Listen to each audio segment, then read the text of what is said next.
ya, mau Pentakosta kek, mau bangkit, ya itu karena seremonial, Yesus mati bangkit kita rayakan. Tetapi yang jelas dia omongin itu, nggak dia bilang kau rayakan kebangkitanku, kan nggak ada, saudara. Makanya kalau gereja nggak ada perjamuannya, bertobatlah, ya kan. Nah, dari sini saya mau kita masuk ke dalam bait suci yang sesungguhnya di zaman perjanjian baru itu adalah saudara dan saya. Maaf kalau kita berbeda pandangan, mungkin kan saudara juga bergereja di tempat lain gitu. Kan banyak sekarang orang sudah Kristen, sudah Yesus, tapi masih hidup seperti orang Israel sebelum Yesus ada. Kan ada orang yang mengebu-gebu, tergila-gila dengan bait suci, ada kebaktian, enteng-enteng bait suci. Nah, kita bingung sekarang hari-hari ini. Ya saudara, semakin kita dewasa dalam Tuhan, harusnya jangan semakin aneh gitu. Kalau kita lihat di YouTube, di TikTok, ada orang Kristen kebaktian mulai aneh-aneh, mulai dia pakai yang nggak penting. Saya orang Batak, ada orang Manado, ada orang Ambon, ada orang Indonesia. Kalau jadi Kristen ya jadi aja Kristen Indonesia.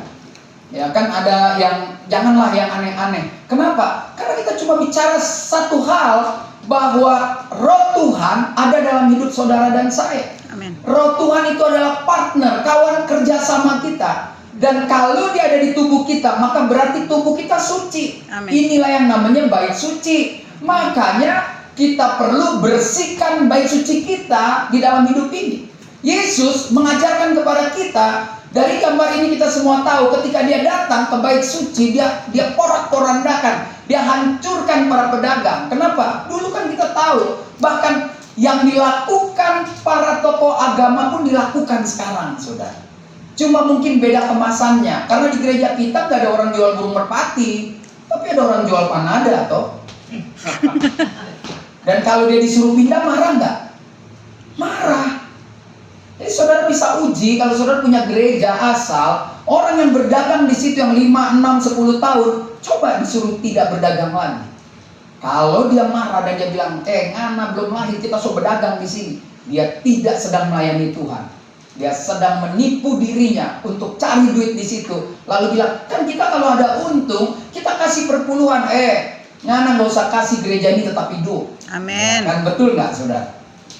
Jadi Yesus bilang begini, kita baca 1, 2, 3. Lalu Yesus masuk ke bait Allah dan mengusir semua mereka yang berjual beli di halaman bait Allah. Ia membalikkan meja-meja penukar uang dan bangku-bangku pedagang merpati, dan berkata kepada mereka, ada tertulis, rumahku akan disebut rumah doa, tapi kamu menjadikannya sarang penyamun. Tubuh saudara adalah rumah doa, tubuh saudara adalah bait suci, tapi kita biarkan tubuh kita berkumpul para penyamun, saudara. Dulu kan metodenya sama. Kalau saudara dulu, kita kan lahir sama-sama tua lah, mungkin lebih muda dari saudara. Tahun 70, 80 tuh kalau di Senen belok kiri tuh ada pegadean tuh, pajak gade. Orang Batak tuh, ya, bawa emas.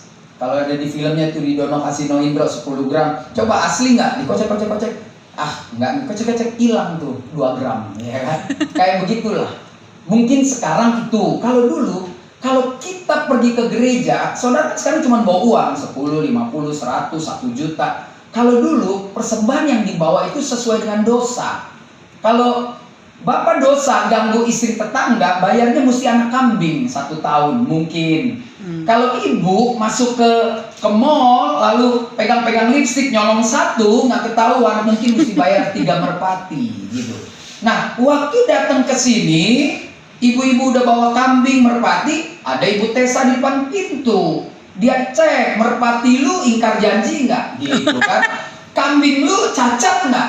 Sebetulnya kambingnya nggak ada cacat. Lalu penatua Tessa bilangin, kambing ibu cacat, tidak boleh masuk ke gereja. Lah jadi gimana dong? Saya kan belinya jauh di pasar Minggu. Udah jual aja di bawah. Di situ ada teman saya yang jual.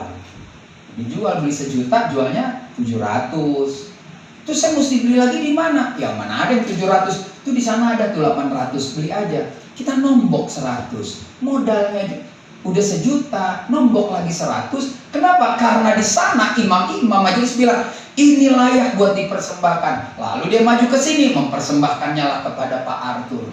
Itu apa nggak persekongkolan?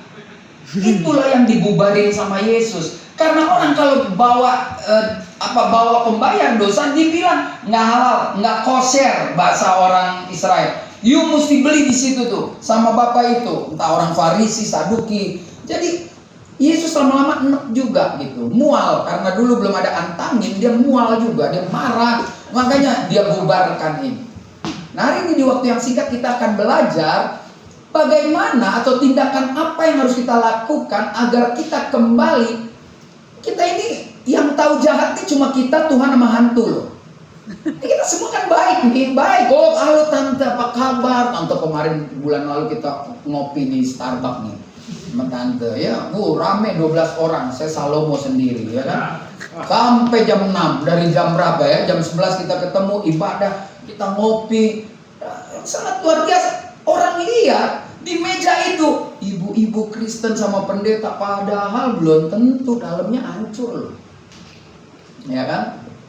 Kemarin saya ngobrol-ngobrol, orang melayani Tuhan puluhan tahun, usia udah, maaf ya, sorry jangan tersinggung, saya kan nggak tahu hidup saudara, jadi saya ngomong kalau pas ya udah gitu. Pelayanan luar biasa, anak-anak luar biasa. Datang cuma ngomong gini, gue udah gak kuat, kemarin gue udah mau bunuh diri. Ya. Jadi harus hati-hati ya, hidup ini kalau sekarang kita kuat, kita baru lulus ujian teori, kita belum ujian praktek. Jadi jangan saudara-saudara melihat, alah sombong, kita selain udah Kristen, ujian teori, ambil SIM itu teori, prakteknya orang gak lulus. Kristen itu ketika dia mulai ujian praktek baru kelihatan. Ya, jadi minta maaf. Menjadi Kristen hebat itu tidak ditentukan oleh umur, tapi ditentukan oleh pilihan. Mau atau enggak. Nah, mari kita bersihkan, karena sekali lagi yang tahu bait suci kita rusak cuman kita, Tuhan, sama setan. Yang lain nggak tahu. Udah baik kalau kebaktian pulang, dia bungkusin buat kita, dia kasih sepatu, dia baik ukurannya. Ya, tapi dalamnya, makanya yang pertama, seberapapun usia kita harus mengimani bagian ini. Mari kita baca 1, 2, 3. Jika kita mengaku dosa. Dosa itu bukan cuma mencuri, membunuh, memperkosa, korupsi, bukan. Dosa tuh orang lewat di pesta tuh, satu tante lewat, nggak cocok bajunya, dosa tuh, mulut nggak dijaga, perasaan nggak dijaga. Kita kadang-kadang pikir dosa itu tuh yang ditangkap KPK, bukan. Yang kecil-kecil, saudara. Mau parkir ke Alingan marah, itu masuk neraka juga, sama dengan yang ngerampok 1 triliun. Jadi kalau mau pilih neraka, jangan tanggung, nyolong 300 triliun, jangan tanggung. Jadi di buminya juga bahagia, mati masuk neraka. Ada yang doa masuk neraka juga. Kenapa? Karena bait sucinya ternyata hancur. Gitu ya. Supaya kita pulang sama-sama. Saya setengah mati juga nih setiap hari cleaning bait suci, ya kan? Pendeta juga pendeta, betul nggak Kartu? Kita duduk bisa salah juga. Makanya kalau kemana-mana tua ikut. Kok kita berdua duduk 2 jam di Starbucks, 2 jam masih sopan, jam ketiga pasti Pak Arthur arah jam 3:30. Siapa? Janda. Makanya mesti ikut penjaga. Lihat saudara, jika kita mengaku dosa kita, maka Ia, ini Tuhan, huruf besar, adalah setia dan adil. Jadi kalau ngaku dosa, Dia itu pasti mengampuni. Yang nggak ngampuni itu orang, gembala, pengerja tuh nggak mau ngampunin. Walaupun dia bilang, ya Tuhan mengampuni. Tuhan, gimana? Ngampunin nggak? Ya kita ampunin, tapi masih diomongin. Ini yang paling bahaya. Makanya kita hati-hatilah. Tuhan mengampuni, dunia berat mengampuni. Sehingga Ia, huruf besar Tuhan, akan mengampuni segala kita dan menyucikan kita dari segala kejahatan. Jadi bagaimana membersihkan bait suci kita? Cuma saudara dan saya yang bisa ambil keputusan untuk mengakui dosa kita. Sekali lagi, dosa bukan yang seperti ada di TV. Kadang-kadang kita nggak suka lihat kakak kita lebih berhasil, ponakan kita wisuda cepat dibanding anak kita yang setengah mati, lalu kita jatuh ke dalam pencobaan. Jadi mari kita mulai membersihkan bait suci dengan mengakui dosa kita. Mengakui dosa dilanjutkan dengan cara bertobat. Bertobat itu membalik diri. Dari seperti ini harus seperti ini. Itulah bertobat. Dari mencuri tidak mencuri lagi. Dari gosip tidak gosip lagi. Dari bohong tidak bohong lagi. Itu yang namanya bertobat. Bukan melayani Tuhan, ini belum tentu bertobat. Emangnya enak aja? Iya kita bawa, saya kalau di Amos Kosi jam 3 kita komit. Kalau main ini komit. Laki orang lo gaib juga, bini orang lo gaib juga. Komitnya di mana? Ya kan? Nah saudara lihat, memberikan seluruh hidup. Jadi bertobat itu memberikan seluruh hidup kita. Sekali lagi, uang itu nomor 1000, saudara. Ya, Kristen sekarang ini kacau. Apa uang? Diri dulu berikan. Hidup dulu berikan. Yang namanya uang itu recehan lah. Orang itu bisa tergerak dengan sendiri ketika dia menyadari bahwa hidupnya berharga di mata Tuhan. Hidup harus berkenan. Berkenan tahu kan, diterima. Bagaimana cara diterima sama tuan rumah? Ya kita harus ikut aturan tuan rumah dong. Masa saya main ke rumahnya Pak Arthur terus meja lu gak cocok, ya diusir lah. Kalau mau berkenan diterima di rumahnya, maka kita ikut aturan rumahnya. Masuk rumah gua lu buka sepatu dong. Ngana masuk rumah kita belum disuruh, so buka kulkas sendiri, so akrab, diusir. Ada gitu saudara, pendeta baru mau khotbah di rumah orang kaya. Pak pendeta saya bingung kalau dia datang, belum juga izin udah buka kulkas. Saya ngomong selalu apa yang saya alami. Emang kenapa? Kan sudah dekat. Dekat permisi dong. Udah coklatnya gua seneng lagi, udah makan lagi. Nah itu terlalu akrab. Makanya jadi kalau berkenan itu benar-benar harus sepadan, harus sama. Makanya pertobatan itu, pengakuan dosa harus diikuti dengan 4 tindakan ini. Bertobat, memberikan tubuh, hidup berkenan, jadikan itu ibadah yang sejati. Amen. Roma 12 ayat 1, menjadi padanan, bertobat serta mempersembahkan hidup, itulah langkah pertama membersihkan bait suci kita. Udahlah jangan dengerin orang lain yang suka sirik sama kita. Kita sekarang ini ke surga sendiri-sendirilah. Ya, nggak bilang, ini orangnya cuma 20, di sana 2000, nggak penting. Saya tadi pagi khotbah, maaf banget kalau saya tersinggung, cuman ini kan nggak ada anak muda. Saya mau tanya Bapak Ibu, gereja harus ikutin diskotik atau diskotik harus ikutin gereja? Diskotik harus ikutin gereja. Nah, iya kan? Tapi kan sekarang gereja ikutin diskotik supaya orang Kristen bisa melampiaskan jingkrak-jingkraknya, makanya kita nyanyi lagu gereja, kan begitu. Saya bilang saya salah, saya bisa berdebat sampai sore asal bayar makan ya. Nah, kan serius kan sekarang? Ya kan sampai ada gede di YouTube. Ini disco, ini gereja, di garis bawah diskotik gereja, sama musik, sama lampu, sama apa bedanya? Saya mau tanya. Saudara, semakin lincah orang menari, otak kotor itu semakin berproduksi. Gak bisa gitu saudara. Saya minta maaf gitu. Kalau saudara bilang, orang mah biasa sekarang. Nggak ada, ini udah begini aja Pak Arthur. Dia nyanyi terang-terang lah, ngapain nyanyi gelap? Dia tidur lagi, dia apa lagi? Kan itu kan ada gereja, baru mulai gelap semua, dia sorot nyanyi. Sekali, keren. Karena memang nggak punya basic yang kuat, saudara. Saya bukannya cemburu, sirik dengan gereja seperti itu, tapi ajarilah anak cucu saudara. Kenapa kita mesti adopsi dunia supaya orang jadi Kristen? Nggak boleh. Dunia harus kalah. Dunia kerja harus belajar dari gereja. Tapi gereja tidak pernah ngajarin orang bekerja dengan benar. Sehingga ke gereja terlambat orang nggak malu, tapi cari duit nggak pernah terlambat. Nah, harusnya kan orang kalau pergi ke gereja harus lebih disiplin daripada pergi ke kantor. Ternyata kita nggak percaya Tuhan itu nggak bakal kasih berkat. Maka dia lebih percaya sama bosnya. Jam 8 ya, 8 kurang seperempat dia datang. Gereja jam 8 ya, 8.25 baru datang. Kenapa? WL-nya dia lama, tenang aja. Habis firman dia taruh kolekte, dia pulang. Dia pikir Yesus miskin, saudara. Ya kan itu fakta loh. Saya ngomong ini fakta Bapak Ibu. Kalau Bapak Ibu ini kan karena gembalanya udah senior aja. Coba saya pergi ke gembala-gembala yang masih 40 ke bawah. Diskotik, saya bukan marah ya, saya bukan benci sama gereja itu. Tapi marilah kembalikan anak-anak kita untuk mengerti tentang Tuhan. Nggak bisa kumpul anak 30 tahun dalam udah pasti lihat cewek, lihat cowok, pulang ngopi. Yang kita bingung di gereja gitu, ada bapak-bapak udah ohir juga datang. Udah tinggal menghitung hari bentar lagi mati, datang ke gereja seperti itu. Itu kalau nggak gatel apa lagi Pak? Maaf ya, mesti ngomong terus terang nih, nggak usah muter-muter lah. Kita jadi kacau sekarang ini dengan dunia teknologi yang begitu luar biasa. Kita mengamini sesuatu yang Saya bukan orang kuno loh, so, saya lahir tahun 66, bapak-bapak lebih tua. Saya masuk kok ke sana, saya juga khotbah, tapi saya tetap konsisten. Betapa gilanya sekarang orang ke gereja pakai jeans robek dari atas sampai bawah, gila saudara. Itu bait sucinya udah hancur tuh sebetulnya. Ya kan? Bukannya nggak boleh pakai jeans, kenapa harus robek dari sini sampai sini? Jeans robek mahal loh Pak. Bapak pergi ke mana? Pergi nih ke Senayan City. Jeans robek 2 juta Pak. Iya. Ya beli aja jeans yang 300 robekin sendiri. Lebih murah.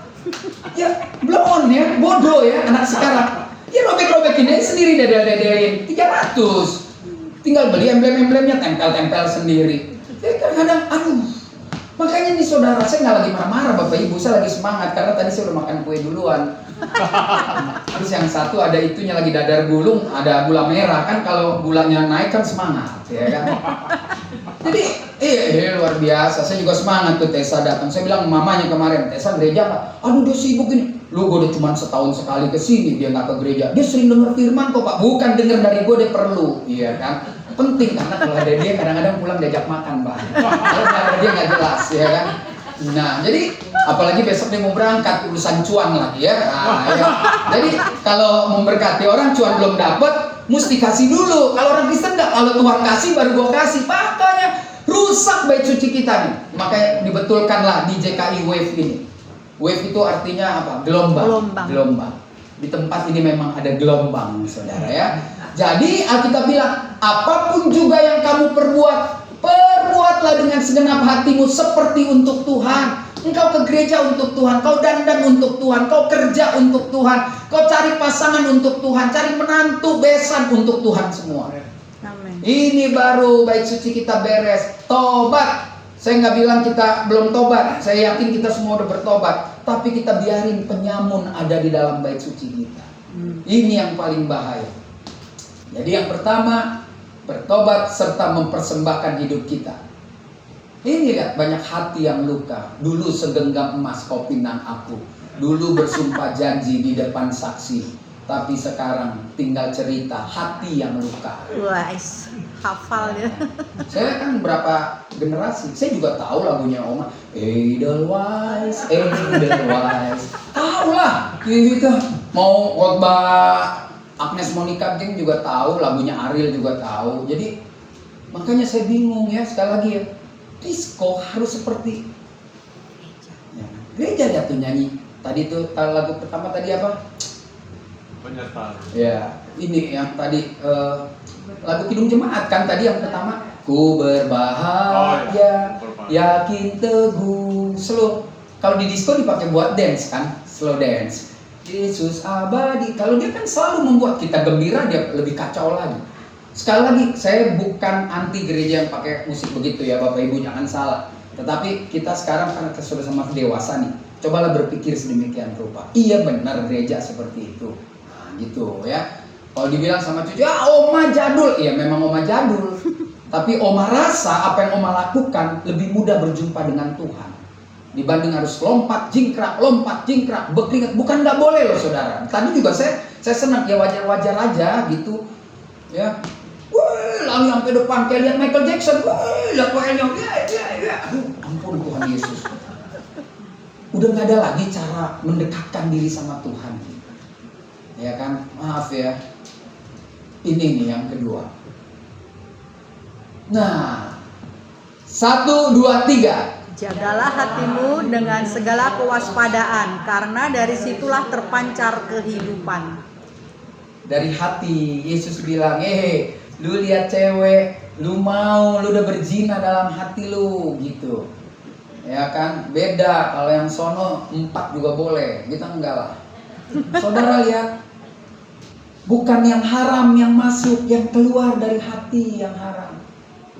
Jadi ini bagaimana bait suci kita mau beres kalau kita nggak jaga hati kita? Saudara kita aja ada lagunya, jagalah hati, jangan kau nodai, jangan kau sakiti, ya kan? Lihat apa yang kita bisa pelajari. Menjaga hati kita bagaikan menata ruangan dan menempatkan peralatan dalam bait suci. Ya dong, kalau kita mau taruh, you punya rumah, you punya hati dong menata. Kristalnya di sini, Kalau yang asli dikit depan pintu. Palsu Hilang. agak-agak deket dapur tapi taruh lampu biar nyala. Kan gitu. Kan kita perlu menata, saudara.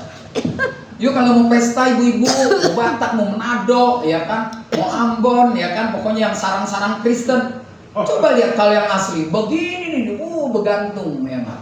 Kalau tasnya 30 juta, turun dari mobil tinggi sekali. Shalom, ya kan. Tanpa dipitasi luar biasa.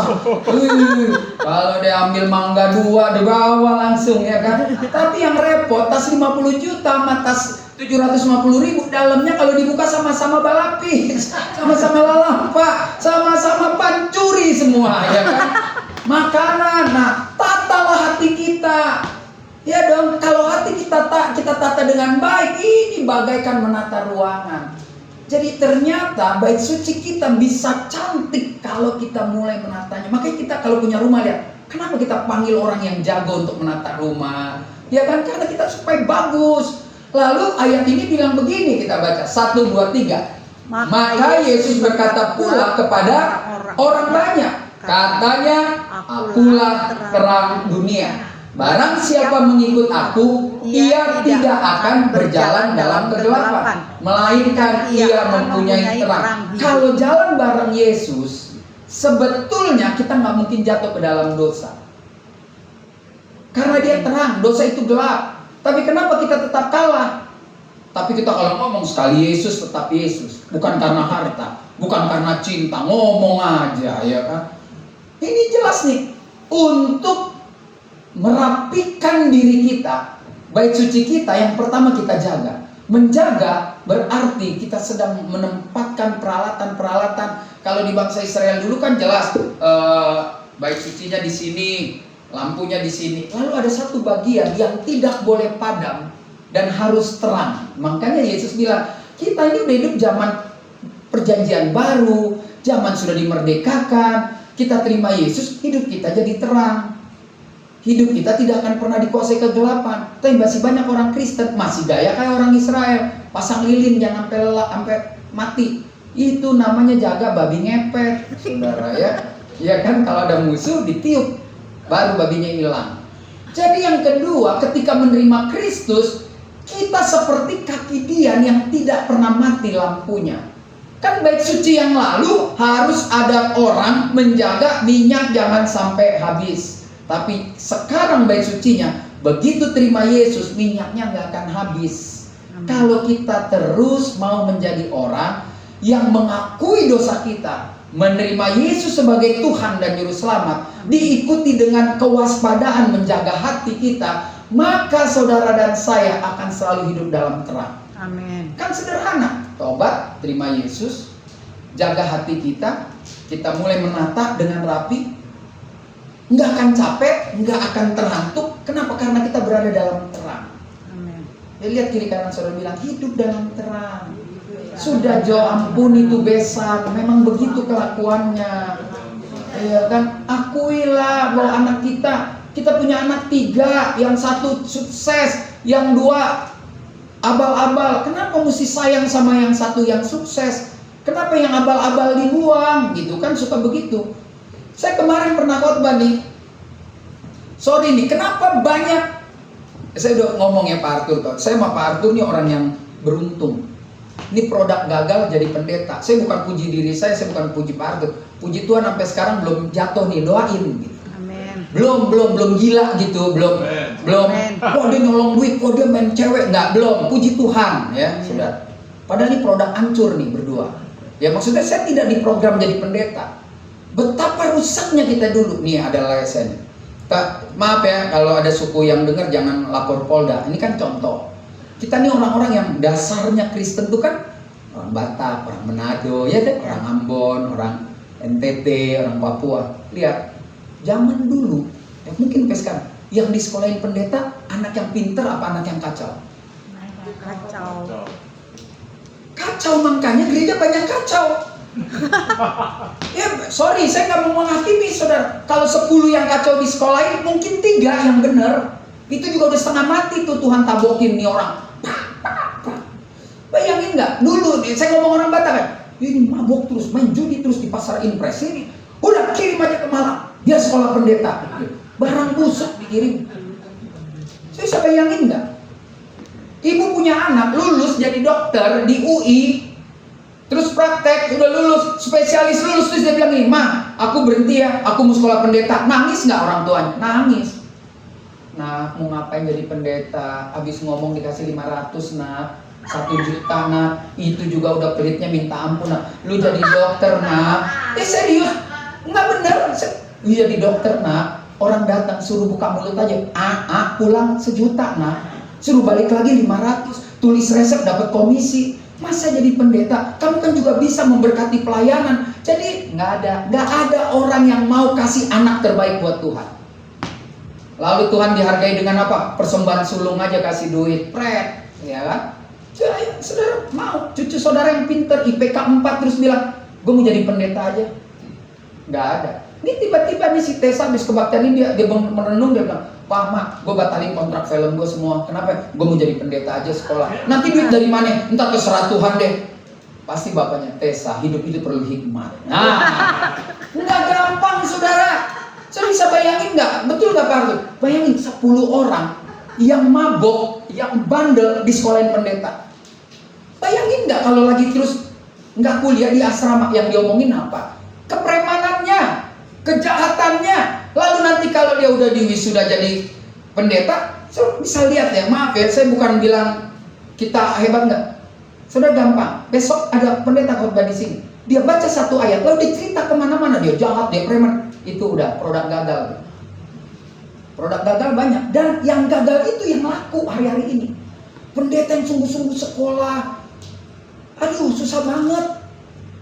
Justru yang modal dulu bandel, mabok, suka sesama, bertobat, langsung dapat panggung tanpa pemujian. Dan semua orang mudah yuk, hebat ya dia dulu ya. Pemujian bos. Ada yang udah nyanyi di mana-mana, balik lagi tuh, ya kan? Lebih baik ngaco, akhirnya bertobat. Betul nggak Pak Arthur? Amin. Haleluya. Arthur mah amin aja. Karena dia mau Badung ditepok sama bininya. Ya. Nggak, tapi itu serius. Kenapa kita susah membersihkan bait suci? Karena memang banyak produk gagal yang dikirim kepada Tuhan. Saya kan kita bahas Hana, dia bilang, "Tuhan, kalau kau kasih anak terbaik lo, dikasih lo ke Tuhan." Itu kualitasnya kan luar biasa. Jadi ibu-ibu jangan amin-amin aja kalau tiba-tiba cucunya bilang, "Oh, Ma, kita mau jadi pendeta." Jangan nangis, pergi cepat. Pulang-pulang dapat 300, kadang-kadang singkong terima aja. Ada pemeliharaan Tuhan, ya kan? Serius, saudara. Makanya kalau lihat gereja kalau saudara selesai udah baca ayat, dia ngelantur tuh 40 menit. Kita dulu jagoan di Melawai, kita dulu tapi Tuhan ubah. Jemaatnya on semua. Amin. Maaf ya, itu sesi kesaksian. Kalau khotbah ya kita bahas firman Tuhan aja lah, nggak usah bahas-bahas keluarga saya lagi susah. Pendeta jangan pernah ada di sini khotbah yang menceritakan kesusahannya. You kan datang pulang mau happy, masa you datang pulang jadi kesian itu pendeta ya, kita mesti bantu. Lah, lu apa Tuhan? Lu tuh datang bikin orang yang datang lagi sedih pulang bahagia. Kita harus seperti dia, Ma. Kita harus seperti dia, Pak. Ini enggak kesian ya, lu bantu dong. Ngapain undang pesakitan di sini?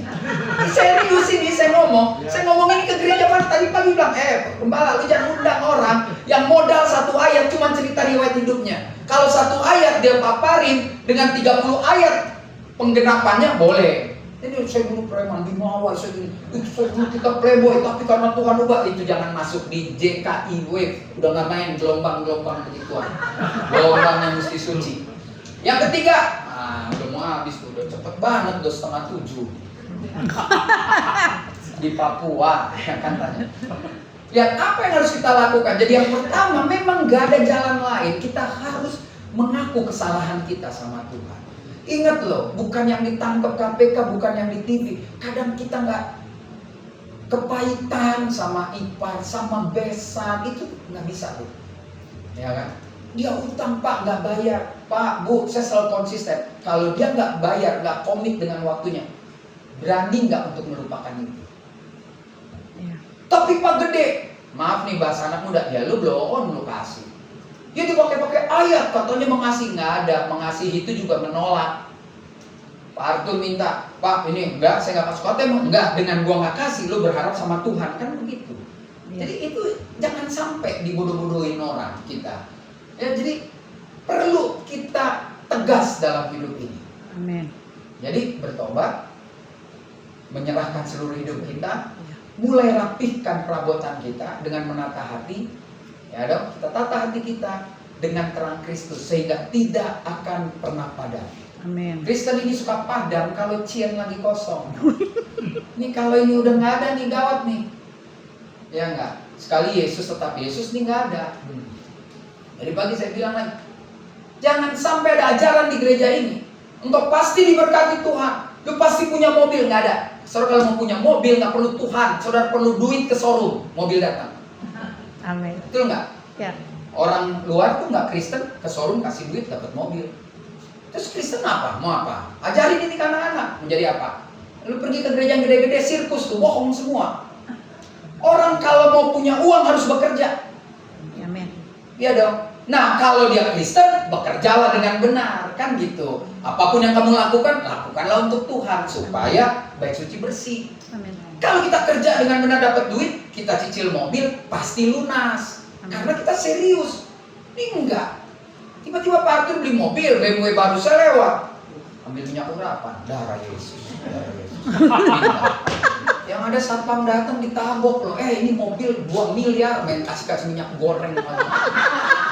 Saya mesti ngomong apa adanya, karena saya kan diundang di sini setahun sekali. Jadi saya mesti ngomong, kecuali tiap minggu. Sampai besok udah nggak ada lagi, mesti kita habisin. Bait suci kita harus benar, saudara. Orang bilang, Tuhan bisa kirim mana? Tahun berapa Tuhan kirim mana? Berarti Alkitab berakhir dong. Emang berakhir, nggak ada lagi pengiriman mana. Saudara kalau mau dikirim mana, saudara jalan 40 tahun mau, jalan kaki. Dari Sabang sampai Merauke, bilang nggak sampai terus, sudah jalan, baru datang. Kan orang Israel dapat mana karena dia jalan. Ya dong, sekarang masa lu mau mana? Ada Tang Ecuan, Lau, Mako, Jeko. Hello, is it me you looking for? Ya, ini serius ya. I can see in your eyes ya. Saya serius. Anak-anak kita mungkin udah pandai, dibodohin sama teologi hari-hari ini. Tenang deh, bisa deh. Lu naksir, lu doa tuh, nggak ada. Bu kalau punya anak gadis, kalau cowok naksir, yang pertama dia kerja bu, jangan yang pertama dia Kristen.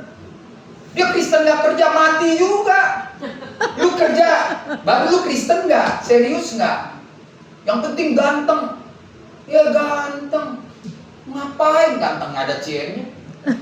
Emangnya lu nyembah bayar listrik gratis? Bayar. Emangnya Pak Arthur nggak bayar nih ruangan? Nyanyi, iya. Lewat 5 menit lewat petugas Pak tambah 200. Itu gimana? Kita fair aja, kita ngomong aja terus terang. Ya kan? Ya inilah langkah iman. Buktinya sudah jalan berapa? 2 tahun ya? 3 tahun? 3 tahun? 4 tahun, jalan 4 tahun. Wajar dong merangkak dong, anak 5 tahun aja lari masih tabrakan. Kalau baru setahun tiba-tiba mewah, hati-hati. Oligarki.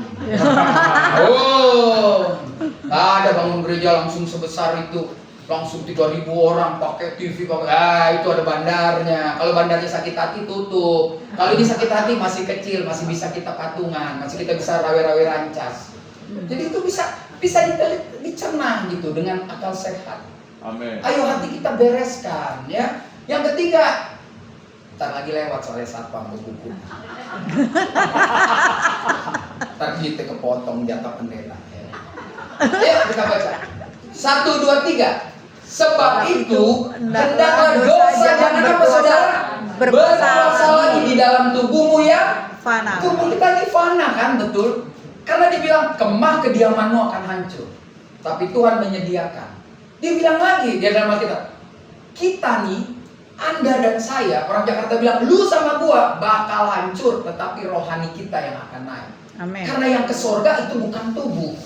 Ya. Jadi jangan pernah takut, Alkitab udah mengakui yang fana. Lanjut, 1, 2, 3, supaya kamu jangan lagi menuruti keinginannya. Sorry nih, ini khusus perempuan nih. Emang dosa itu lebih banyak jatuh pada wanita daripada pria. Jangan tersinggung. Karena emang pertama yang makan buah juga kalian. Tapi si Adam yang disalahin. Coba orang bilang, dosa pertama Adam dan Hawa. Hawa dan Adam. Enak aja. Ya kan? Jalan dikit ke mall, lihat perempuan. Cuman, ibu sini sebentar. Nih lo alisnya, beli lagi pensil alis. Padahal udah ada di tas. Kan itu keinginan yang fana. Lewat lagi ada tukang bando, 60.000 3 beli. Nggak penting. Padahal alasannya gini, ya memberkati Pak. Nggak penting. Emang pala lu lah, apa diikat-ikat bando terus kan gitu. Ya kan, kalau pria lemahnya karena perempuannya mewek, ya kan? Kan Hawa bilang makan, dia makan juga. Jadi emang sebetulnya sama. Cuma wanita lebih banyak di neraka karena kalau ngajak suaminya yang belum tobat ke gereja marah-marah. Gereja Johana, enggak, masuk neraka lo. Itu neraka juga padahal nanti suaminya bilang, ya kita ketemu aja di pintu neraka deh. Lu pakaian gereja, gue pakai singlet aja. Kenapa? Ngajak gerejanya marah-marah. Kalau suami belum mau ke gereja, biarin aja, lihat aja gini. Gereja Pak nggak mau, oke, kita duluan ya, sini aja rumah. Supaya dia juga bisa berubah besok. Istri kita tahunan lo, sabar lo. Gila, dia nggak marah. Dosa nggak mengendalikan hidup dia lagi. Dia benar-benar banyak orang bertobat. Ketika kita contohkan perubahan hidup kita, berubah. Makanya yang ketiga dikatakan, dosa nggak boleh lagi berkuasa. Alkitab bilang Tuhan hanya memberikan kebutuhan, keperluan. Yang bikin dosa itu keinginan. Udah bisa beli mobil, kayaknya sound systemnya kurang keren deh, ganti. Emang jadi apa? Beli mobil dari keluar, ganti bannya 10 juta. Ada orang kalau hobi mobil kan gitu kan. Kalau yang hobinya emas, kita ngomong suku kita aja di orang Batak. Niatnya mau beli selendang bisa beli emas loh. Pas tapi bagus sekali mata-mata itu beli. Padahal rencananya mau beli ini ulos buat kawin, bisa beli emas loh. Keinginan gitu kan. Nggak ada persoalan, mau emas 2 juta dia beli juga. Emang luar biasa.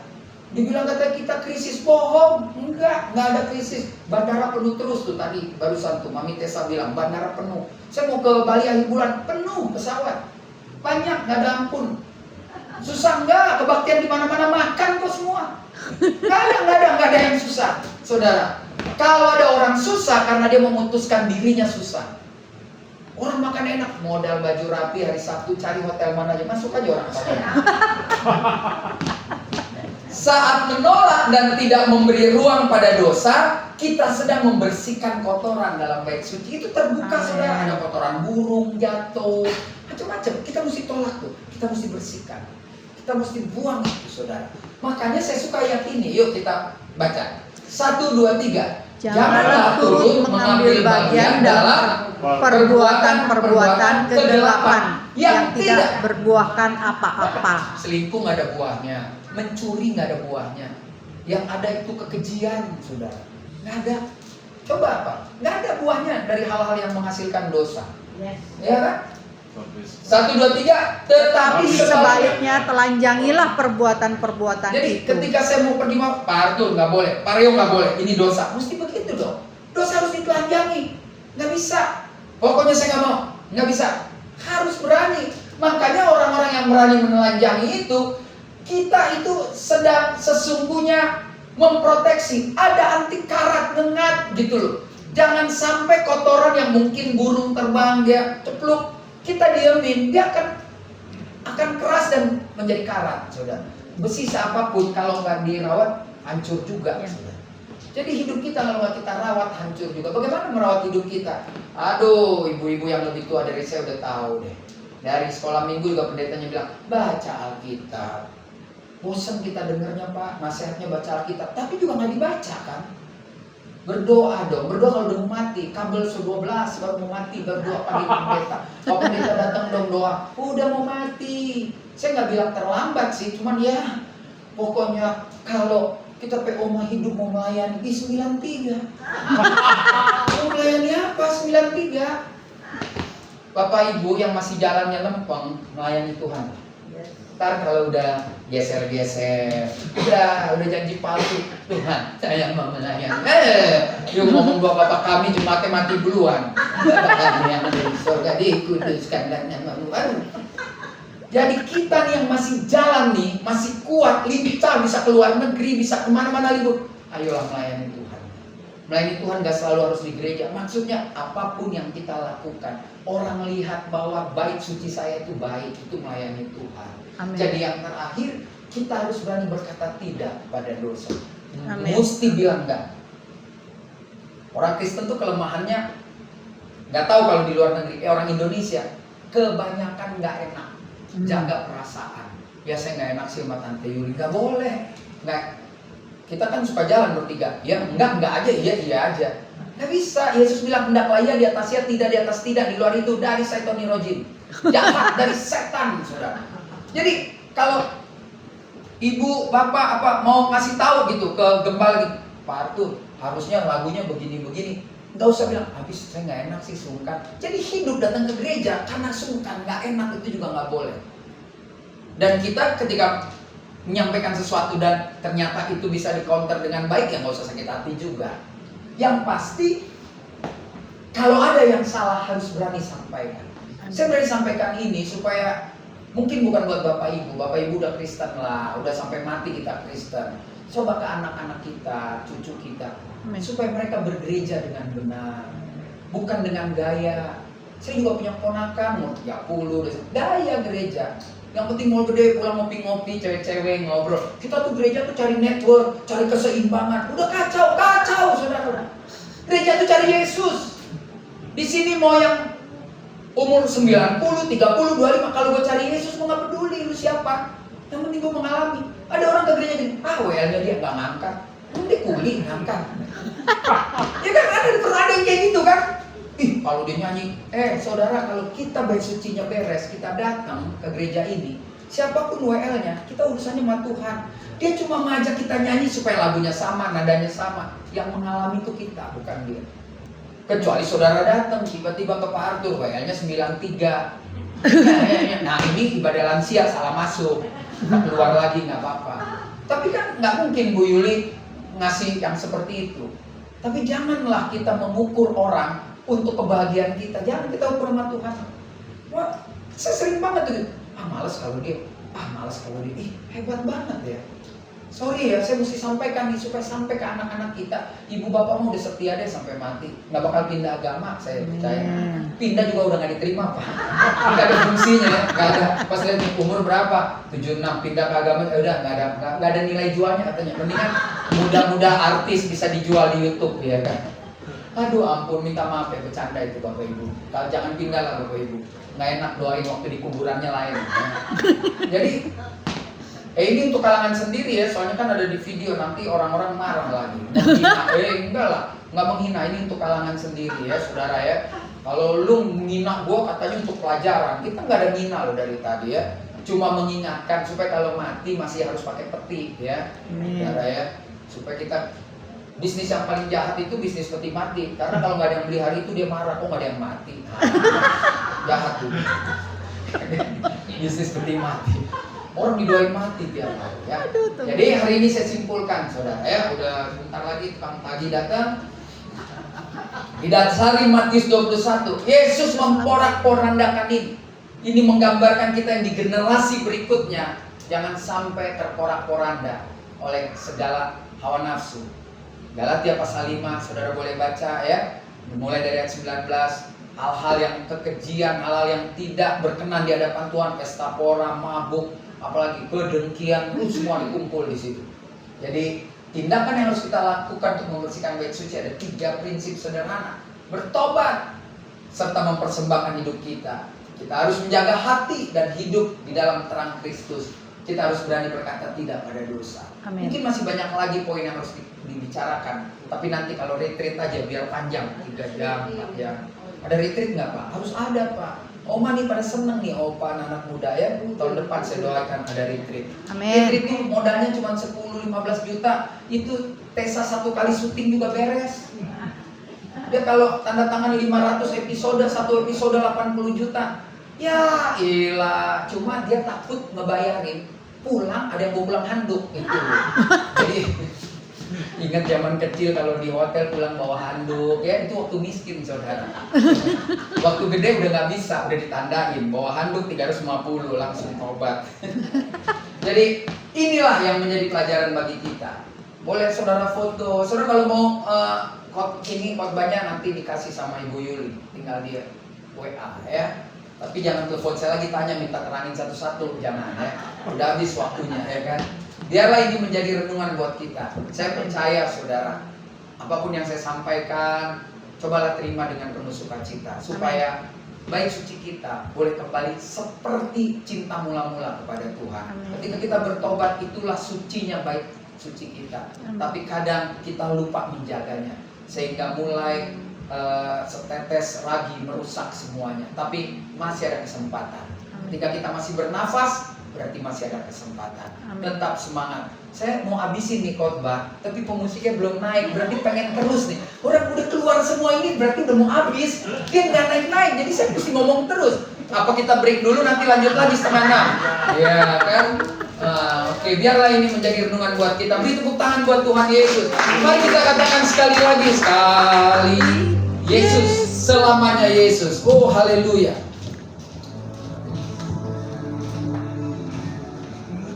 Sekali Yesus, selamanya Yesus. Mari kita bangkit berdiri. Hanya Aku takkan hilang, karena kasih-Nya sekarang ku ada. Oh Yesusku, ku cinta Kau. Sekali lagi katakan, sekali Yesus, selamanya Yesus. Harapanku takkan hilang, karena kasih-Nya sekarang ku ada. Oh Yesusku, ku cinta Kau selamanya. Musik main dengan lembut Bapak Ibu. Masih ada waktu 2 menit. Kalau kau nggak keberatan, kita sama-sama tunduk kepala, tutup mata, kita berdoa. Kami katakan sekali Yesus tetap Yesus. Inilah respon kami untuk kembali membersihkan bait suci. Bait suci kami yang Tuhan katakan sudah menebusnya dengan darah dan tubuh-Mu. Bahkan Kau menyatu dengan kami sehingga kami dikatakan bait Allah yang kudus. Sore ini kami mengatakan Tuhan dari hati yang paling dalam, ampuni kami kalau kami kadang tidak menjaga kekudusan bait suci. Hari ini kami mengaku dosa dan bertobat. Kami gak peduli berapapun usia kami mau pulang dari tempat ini punya konsep, punya pola pikir yang berbeda. Bahwa kami mau bertobat, kami mau jaga bait suci. Kami akan jaga melalui hati kami yang tulus, hati kami yang kudus. Dan kami akan selalu terangi bait suci ini dengan terang Kristus yang Yesus sendiri katakan, kalau aku bersama engkau maka kegelapan tidak bisa mengganggu terang. Amin. Terima kasih Tuhan. Kalau Kau ajarkan kami hari ini untuk sungguh-sungguh berani berkata tidak pada dosa. Hari ini kami berjanji Tuhan, begitu hati nurani kami berkata tidak karena itu menyakiti hati-Mu, ajar kami berani berkata tidak pada dosa. Bapak, terima kasih untuk 3 prinsip yang Kau ajarkan sore ini. Saudara, kalau itu doamu, kalau kau mau pulang dari tempat ini dengan bait suci-Mu yang kembali bersih, sampai tunduk kepala, tutup mata, kau boleh berdoa, taruh tangan kananmu di dada, kau berdoa secara pribadi. Berdoa, ucapkan apa yang mau kau ucapkan, karena Dia Tuhan yang mengerti, Tuhan yang tahu setiap tetes air mata kita. Dia gak pernah main-main kalau Dia mengajak kita, ayo mari bersamaku, kita mulai lagi membangun bait suci yang sudah mungkin rusak, sehingga suami kita, istri kita, anak kita, menantu kita, cucu kita, besan kita boleh melihat mulai sore ini kita nggak sama seperti apa yang Dia kenal sebelumnya. Amin. Terima kasih Bapak. Boleh setiap tangan-tangan yang terletak di dada, hamba berdoa dalam nama Tuhan Yesus. Kami percaya Roh-Mu yang kudus memampukan kami. Ketika kami janji sama Tuhan, kami percaya Tuhan konsisten menuntun kami untuk kami boleh sampai pada titik di mana bait suci kami benar-benar menjadi bersih. Karena kami tahu yang membersihkan itu hanya Yesus. Itulah sebabnya kami mengatakan, sekali Yesus, selamanya Yesus. Beri tepuk tangan yang meriah buat Tuhan. Haleluya. Katakan, sekali